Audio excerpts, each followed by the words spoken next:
All right, so we know that we're dealing with tangent. So hopefully you did start by finding the derivative here. And so we're going to figure out what y prime equals. And remember that a, b, and c are just constants. That is, they're numbers. We just don't know what they are yet. And so when I do the derivative of ax squared, that's going to be 2ax. And then plus the derivative of bx, which is just b. And then the derivative of c, because c is a constant, is just 0. So this is our derivative right here. So that's the tangent. And I could use that to find the slope of the tangent line at any x value. But in this case, I specifically want to figure out where this tangent line is horizontal. We're going to take 0, and we're going to plug that in for y prime, because we want to know where the slope is 0. And of course, y prime, the derivative, does represent slope. And so we have 0 equals 2ax plus b. From there, solve for x. And so to solve this through, we're going to go ahead and subtract b from both sides. And so we have a negative b equals 2ax. And I still want to solve for x, so I'm going to divide both sides by this 2a. Well, when we do that, you now end up finding that our x is going to equal negative b over 2a, which is our final answer, but also more interestingly, this is a formula you've seen before. You saw this formula back when you were first learning how to graph quadratics from standard form. This was the formula for what we could plug in and figure out what the x-coordinate of our vertex was. So in other words, like when we went to go and make this graph, we could plug that in to figure out where that vertex was, right there. And at the vertex, what is the slope of the tangent line? 0.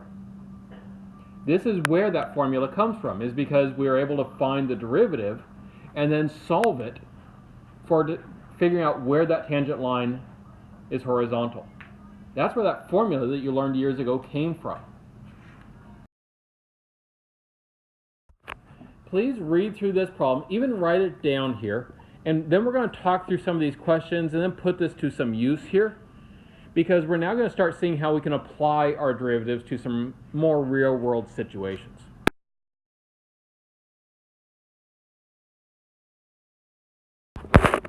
All right, so really we are just going to be taking this stuff and seeing what the real meaning is, and this is where the connections to physics come in. You'll find that calculus and physics are very closely related, in fact.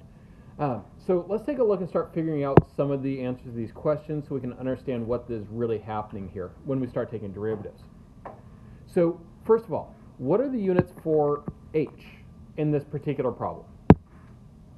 Yep, since h is height, our height is measured in feet. And so the units for h are feet. Now, one question I didn't put up here, but which I wish I did, what are the units for t? What's t measured in? Well, in this problem, it actually doesn't say, so I want to let you know what that is. And in these types of problems, you'll find that almost always, when you see a quadratic in a real-world situation like this, t is going to be in seconds. Now, that should actually be explicitly stated, and I didn't. Oops. But now I'm telling you so that we will know that t is measured in seconds here. All right. So then, I'm going to find h prime of t, the derivative. Okay? Now, what do you suppose that derivative equation would actually mean? Well, let's start with the easy part. Let's actually find that derivative function. What would h prime of t actually equal here? Yep, negative 32t.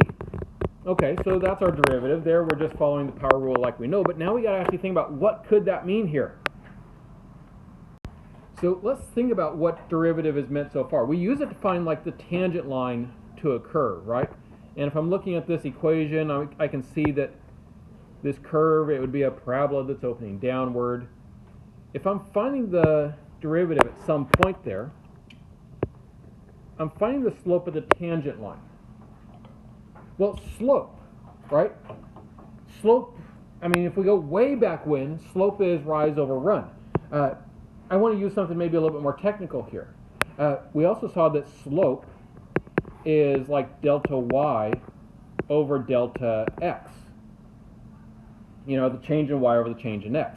In this case, though, it's not y and x, right? What is playing the role of y in this particular equation? That'd be the h. Because that's how far we're going up. That's like our starting value over here. Okay, and then what's playing the role of x in this equation? T. And so our slope here is really the change in h over the change in t. Again, what was the units for h? H was measured in feet. Okay, so that would be feet over delta t. What's time measured in? Seconds. And so notice our answer would have units that are feet per second. Just like if it was like miles per hour, feet per second is a speed. And so this equation that we found over here for our derivative, this then represents the speed. Or if you want to be actually even more precise, it's actually velocity. Now you might be wondering, what's the difference between speed and velocity?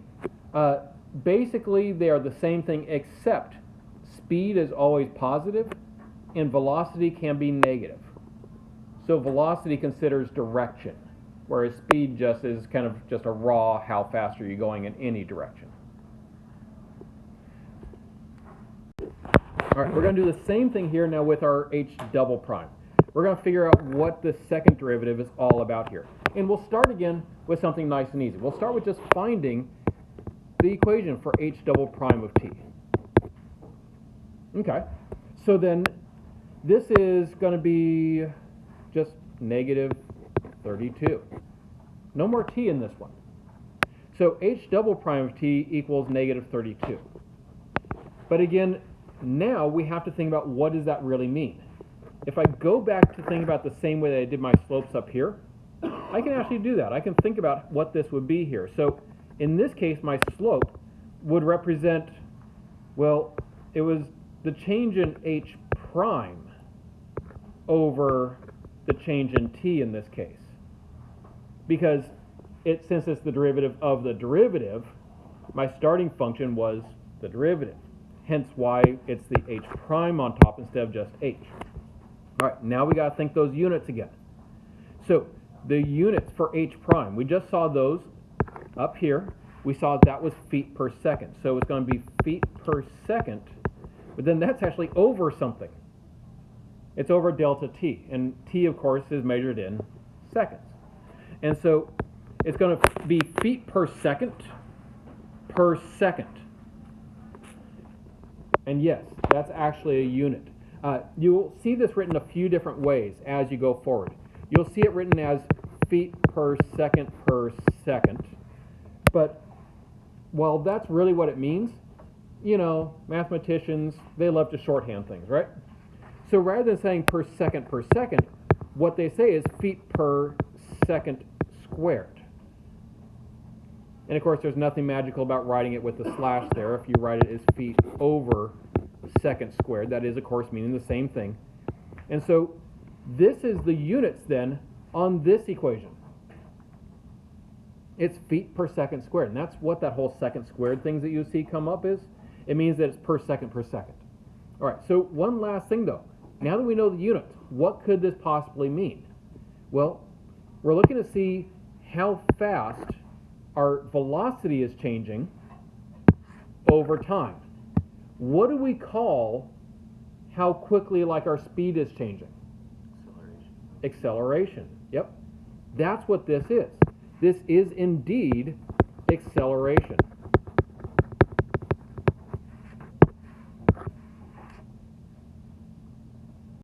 So now, having seen that, we can now actually be able to answer a question like this. How fast is the stone falling after 3 seconds? All right, so we're looking to see how fast the stone is falling. First of all, thinking back to the stuff we just talked about.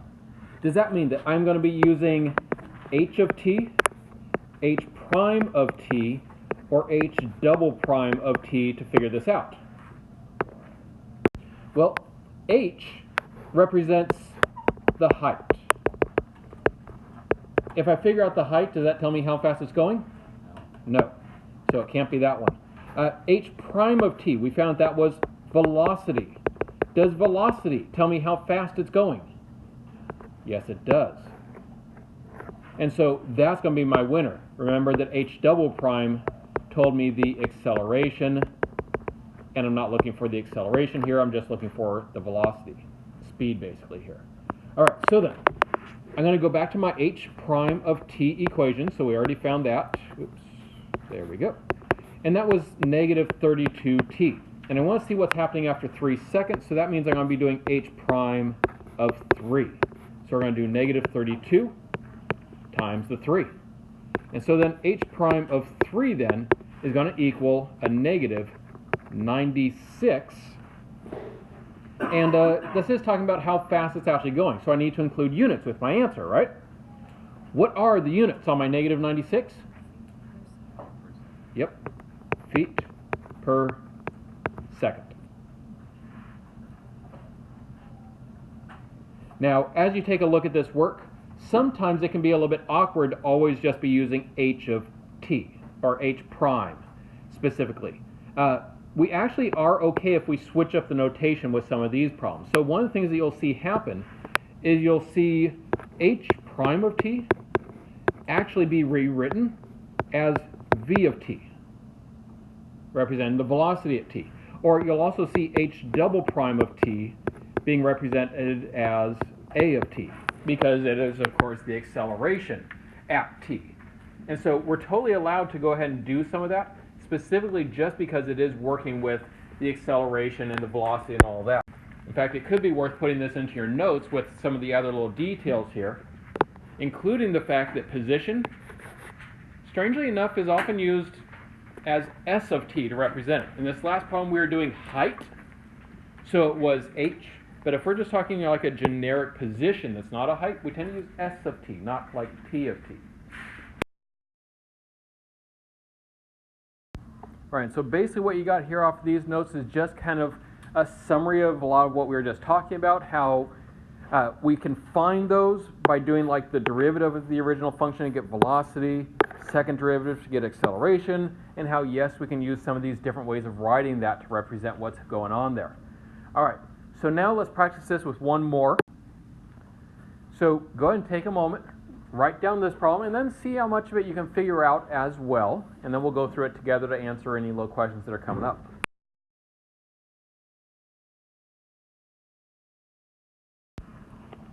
Now, as you're taking a look at doing this, for this first question, what is the height of the tower? For those of you who took physics before, you might be able to just look at that equation and know, because this is of a familiar form. However, if not, we could still figure it out, because the coin that is being dropped, we're dropping it and then we're starting to track its height.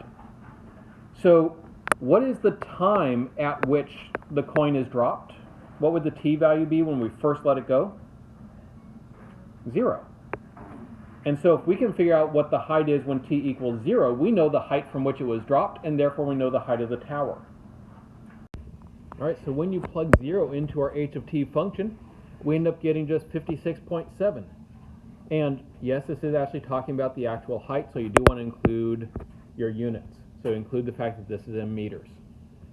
All right, and so then you can see something about the characteristics of how we build this equation. So if you haven't seen this already in physics, you can actually see that the original height, like the actual height of the object that we're dropping from, is the constant in that quadratic function. And yes, that's always going to be the case. That's that initial height. All right, next up, does acceleration due to gravity change over time? Well, we're talking about acceleration due to gravity here because the only thing that's causing this coin to move once we let it go is gravity. So all acceleration is coming from gravity, pulling it down towards the earth, right? And so we want to know whether it changes over time. Well, the way that we can find that out is by actually finding the acceleration equation. And remember, acceleration is h double prime. It's the second derivative. And so find the second derivative if you haven't already, and then we'll see what that tells us. So I did that. I found my second derivative. So I found that h double prime of t equals negative 9.8. No more t there.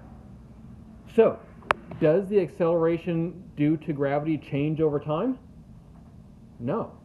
It is always negative 9.8, regardless of at what time it is, which actually ended up being a huge deal for people to be able to discover and prove. I mean, we're talking like Newton and stuff like that, where they were actually able to use this calculus work to prove that the rate at which the gravity is pulling doesn't change. It's a constant. And so then we're able to build these quadratic equations, which represent how an object is actually falling in the air and a bunch of stuff like that. And so, one last little detail here. Since it's just writing the equation, we don't really have to write the units with that. But I do actually want to know, what would the units be on our negative 9.8? Yep, it would be meters per second, or I'm going to write it as meters per second squared because I do like to take that lazy route on it. Either way, though, it does mean the same thing. And so you'll notice then that tells us that what gravity does is it pulls any object that you let go down to the earth, speeding up at a rate of 9.8 meters per second faster every second.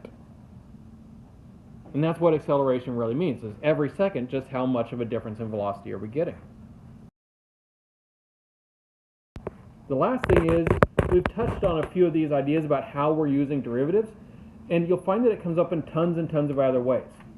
These are just some examples of ways that derivative comes up and is used to be able to find these things. One thing I want you to note is that all of these fall under the big umbrella of rate of change. Anytime we're trying to find how quickly something changes, we're going to be able to use derivative for that.